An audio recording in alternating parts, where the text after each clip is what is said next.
दो दोस्तों के बीच एक मजेदार और अनोखा मुकाबला शुरू होता है। क्या एल्यूमिनियम फॉयल की 100 परतों वाली से ज्यादा मजबूत है या कागज की? फैसला करने के लिए मार्क और एलेक्स पत्थर कागज कैंची खेलते हैं, जिसमें मार्क फॉयल चुनता है और एलेक्स कागज। दोनों को अपनी अपनी सेल में बंद कर दिया जाता है। मार्क एल्यूमिनियम फॉयल से चाकू बनाने की कोशिश करता है ताकि दीवार काट सके, लेकिन फॉयल इतनी मजबूत है कि उसका चाकू बेकार हो जाता है। मजबूर होकर वह वो चाकू एलेक्स को दे देता है, जो उसी औजार का इस्तेमाल करके कागज की परतों को आसानी से काटने लगता है।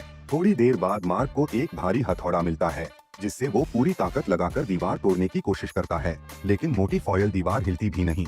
वहीं एलेक्स बिना किसी नए औजार के भी बहुत तेजी से आगे बढ़ रहा है और मार्क का मजाक भी उड़ा रहा है। तभी होस्ट मार्क को एक और औजार देता है, लेकिन वो कुछ देर में टूट जाता है। मार्क हताश हो जाता है, लेकिन फिर उसे एक नुकीला औजार मिलता है, जिससे वो दीवार में बड़ा छेद करने में सफल होता है। एलेक्स यह देखकर थोड़ा घबरा जाता है, लेकिन मार्क दयालुता दिखाते हुए उसे भी अपना औजार उधार दे देता है। अब दोनों मिलकर तेजी से दीवार तोड़ने लगते हैं। एलेक्स को कुल्हाड़ी और मार्क को दरांती मिलती है। एलेक्स की दीवार में रंग बिरंगे कागज की परतें नजर आने लगती हैं, जो संकेत देती हैं कि वो अंतिम चरण पर है।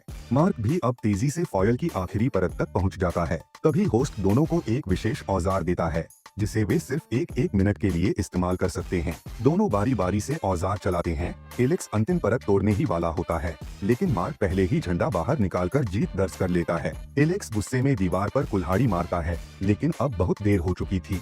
इस तरह सूझबूझ, मेहनत और थोड़ी सी दया दिखाकर मार्क बनता है इस अनोखे और मजेदार चुनौती का असली विजेता।